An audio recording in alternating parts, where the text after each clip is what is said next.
ನಿಮ್ಮ ಜೀವನದಲ್ಲಿ ಎಷ್ಟು ದೊಡ್ಡ ಸಮಸ್ಯೆಯಾದರೂ ಇರಲಿ, ಅದಕ್ಕೆ ಪರಿಹಾರ ಸಿಗುವ ಒಂದು ಅದ್ಭುತ ಸಮಯ ಇದೆ. ಆ ಸಮಯವೇ ಪ್ರದೋಷ ಕಾಲ. ಮುಕ್ಕೋಟಿ ದೇವತೆಗಳೇ ಪರಮೇಶ್ವರನ ದರ್ಶನಕ್ಕಾಗಿ ಸಾಲಿನಲ್ಲಿ ನಿಲ್ಲುವ ಸಮಯ ಇದು. ಕೈಲಾಸದಲ್ಲಿ ಸ್ವತಃ ಮಹಾದೇವನು ಆನಂದ ತಾಂಡವ ಮಾಡುವ ಗಳಿಗೆ ಇದು.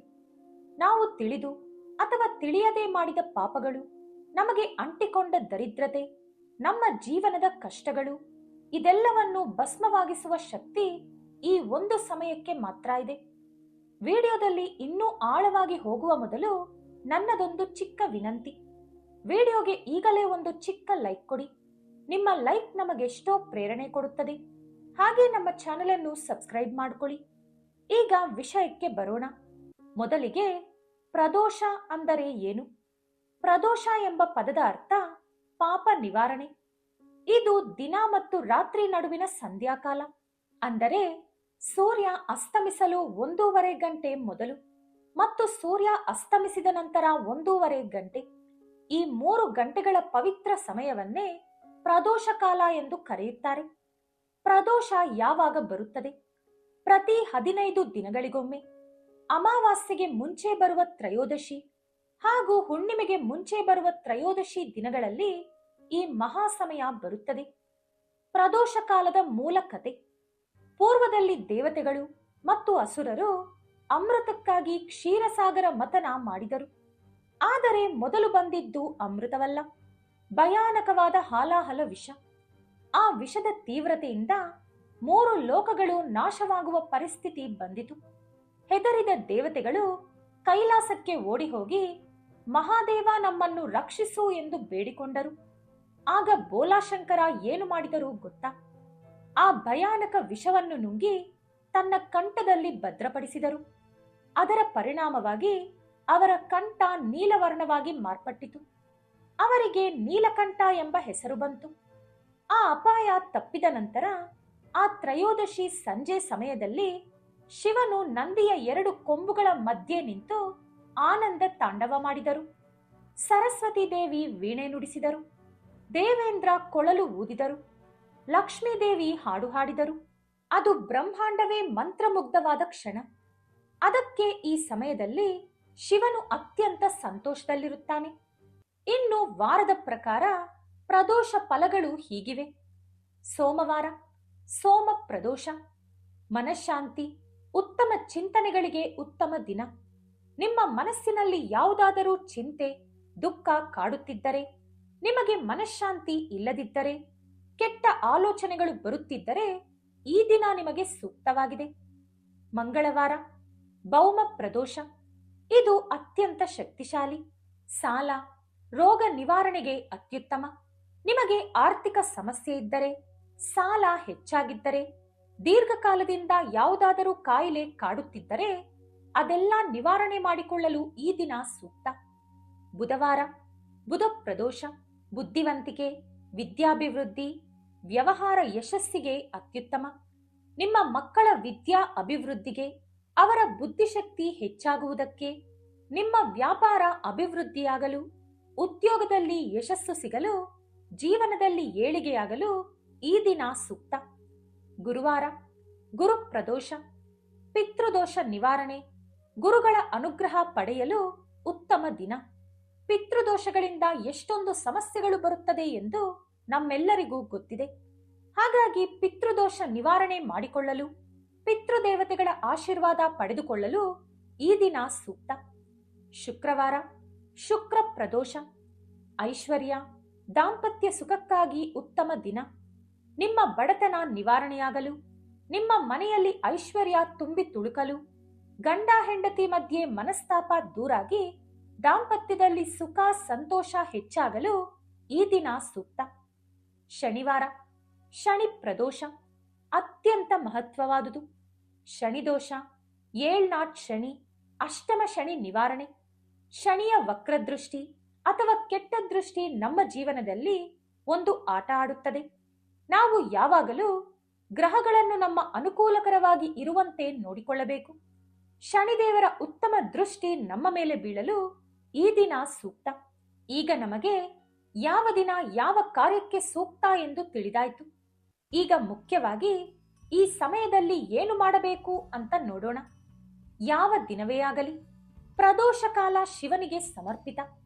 ಹಾಗಾಗಿ ಪ್ರದೋಷ ಕಾಲದಲ್ಲಿ ನಾವೆಲ್ಲರೂ ಕೂಡ ಶಿವಾಲಯಕ್ಕೆ ಹೋಗಿ ಶಿವನಿಗೆ ನಮಸ್ಕಾರ ಮಾಡಬೇಕು. ಶಿವಲಿಂಗಕ್ಕೆ ಅಭಿಷೇಕ ಮಾಡಿಸಬೇಕು. ಹಾಲು ಮತ್ತು ಬಿಲ್ವಪತ್ರೆಯನ್ನು ಅರ್ಪಿಸಬೇಕು. ಓಂ ನಮಃ ಶಿವಾಯ ಮಂತ್ರ ಜಪಿಸಬೇಕು. ನಂದಿಯ ಕೊಂಬುಗಳ ಮಧ್ಯದಿಂದ ಶಿವನ ದರ್ಶನ ಮಾಡಿಕೊಳ್ಳಬೇಕು. ಇನ್ನು ಈ ಸಮಯದಲ್ಲಿ ನಾವು ಮಾಡಬಾರದ ಕೆಲವು ತಪ್ಪುಗಳಿದೆ. ಅದೇನಂತ ಕೂಡ ನೋಡೋಣ. ಈ ಸಮಯದಲ್ಲಿ ನಿದ್ರೆ ಮಾಡಬಾರದು, ಆಹಾರ ಸೇವಿಸಬಾರದು, ಜಗಳ ಆಡುವುದು, ಕೆಟ್ಟ ಮಾತು ಆಡುವುದು, ಕೋಪದಿಂದ ಇರುವುದು, ಯಾರನ್ನಾದರೂ ಬೈಯುವುದು, ದೂಷಿಸುವುದು ಮಾಡಬಾರದು. ಫೋನ್ ಮತ್ತು ಟಿವಿಯಿಂದ ದೂರ ಇರಬೇಕು. ಈ ಸಮಯದಲ್ಲಿ ಮನೆ ಕ್ಲೀನ್ ಕೂಡ ಮಾಡಲೇಬಾರದು. ಒಂದು ವೇಳೆ ಅನಿವಾರ್ಯ ಕಾರಣಗಳಿಂದ ಅಥವಾ ಕೆಲಸದ ಒತ್ತಡದಿಂದ ಈ ಸಮಯದಲ್ಲಿ ದೇವಾಲಯಕ್ಕೆ ಹೋಗಲು ಸಾಧ್ಯವಾಗದವರು ಮನೆಯಲ್ಲಿ ಕೆಲವು ಕೆಲಸಗಳನ್ನು ಮಾಡಿದರೆ ಅದು ಕೂಡ ಸಮಾನ ಫಲ ಕೊಡುತ್ತದೆ. ಮನೆಯಲ್ಲಿ ಪ್ರದೋಷ ಕಾಲದ ಪೂಜೆ ಮಾಡುವ ವಿಧಾನ: ದೇವಸ್ಥಾನಕ್ಕೆ ಹೋಗಲು ಆಗದಿದ್ದರೆ ಮನೆಯಲ್ಲೇ ದೀಪ ಹಚ್ಚಿ ಪೂರ್ವ ದಿಕ್ಕಿನ ಕಡೆ ಮುಖ ಮಾಡಿ ಕುಳಿತುಕೊಂಡು ಓಂ ನಮಃ ಶಿವಾಯ ಎಂಬ ಶಿವ ಪಂಚಾಕ್ಷರಿ ಮಂತ್ರವನ್ನು 108 ಬಾರಿ ಜಪಿಸಬೇಕು. ಇನ್ನು ಪ್ರದೋಷ ಕಾಲದಲ್ಲಿ ಶಿವಲಿಂಗಕ್ಕೆ ಅಭಿಷೇಕ ಮಾಡಿದರೆ ವಿಶೇಷ ಫಲ ಇರುತ್ತದೆ. ಒಂದೊಂದು ಪದಾರ್ಥದಿಂದ ಅಭಿಷೇಕ ಮಾಡಿದಾಗ ಒಂದೊಂದು ಫಲ ಸಿಗುತ್ತದೆ. ಹಾಗಾಗಿ ನಿಮಗೆ ಏನು ಬೇಕು ಎಂದು ತಿಳಿದುಕೊಂಡು ಆ ಪದಾರ್ಥದಿಂದ ಅಭಿಷೇಕ ಮಾಡಿದರೆ ಬೇಗನೆ ಲಾಭ ಇರುತ್ತದೆ. 1. ಹಾಲು.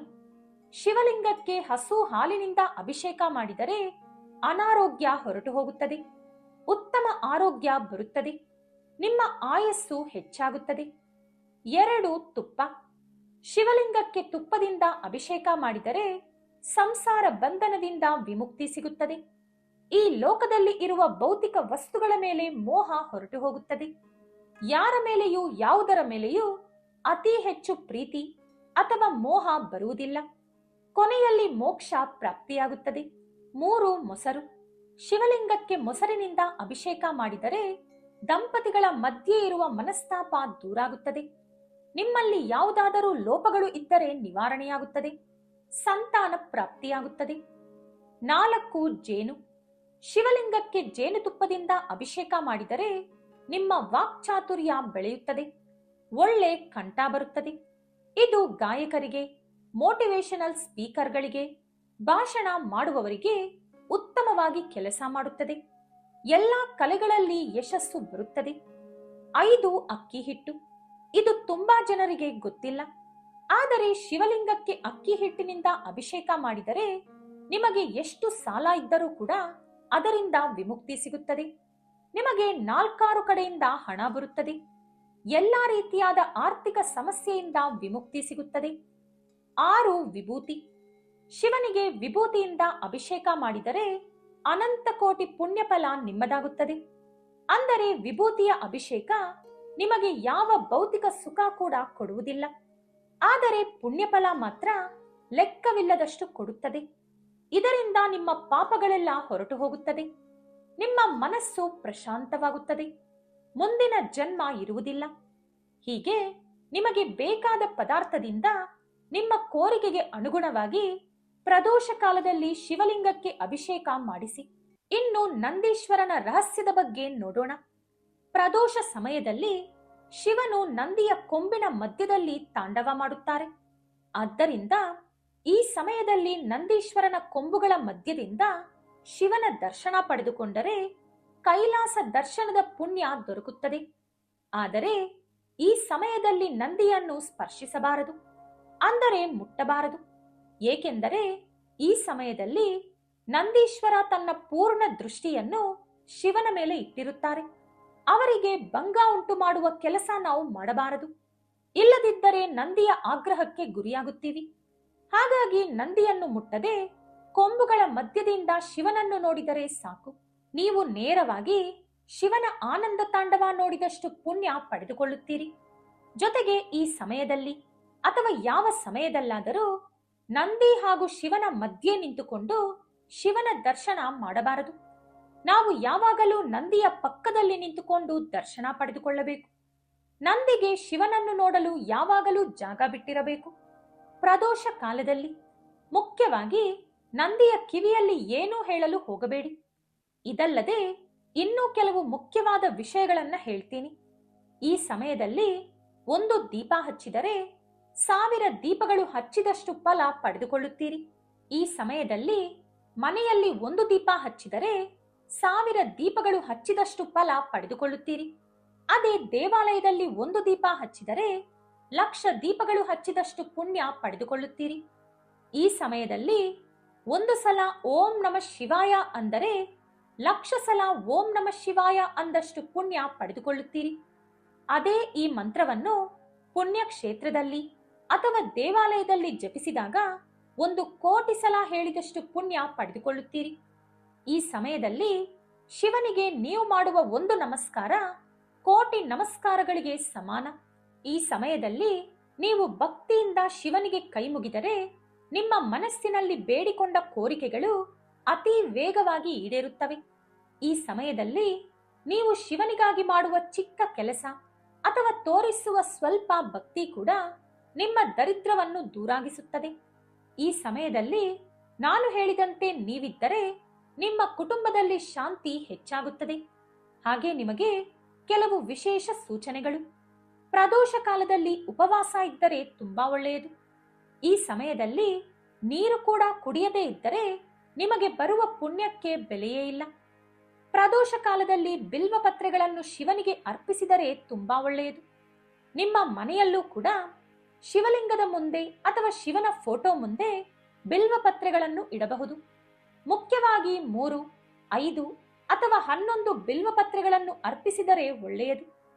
ಈ ಸಮಯದಲ್ಲಿ ಓಂ ನಮಃ ಶಿವಾಯ ಎಂಬ ಶಿವಪಂಚಾಕ್ಷರಿ ಮಂತ್ರದ ಜಪ ಅತ್ಯಂತ ಶಕ್ತಿಯುತವಾದುದು. ಸ್ನೇಹಿತರೆ, ನಮ್ಮ ಜೀವನ ಯಾವಾಗ ಹೇಗೆ ಬದಲಾಗುತ್ತದೆ ಎಂದು ಯಾರಿಗೂ ಗೊತ್ತಿಲ್ಲ.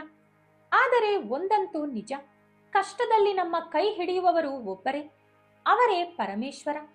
ನಿಮಗೆ ಇಷ್ಟೊಂದು ಅದ್ಭುತ ಅವಕಾಶಗಳು, ಶಕ್ತಿ, ಸುಖ, ಸಂತೋಷ ಹಾಗೂ ಪುಣ್ಯವನ್ನು ಕೊಡುವ ಪ್ರದೋಷ ಕಾಲವನ್ನು ಯಾವತ್ತೂ ಮಿಸ್ ಮಾಡಿಕೊಳ್ಳಬೇಡಿ.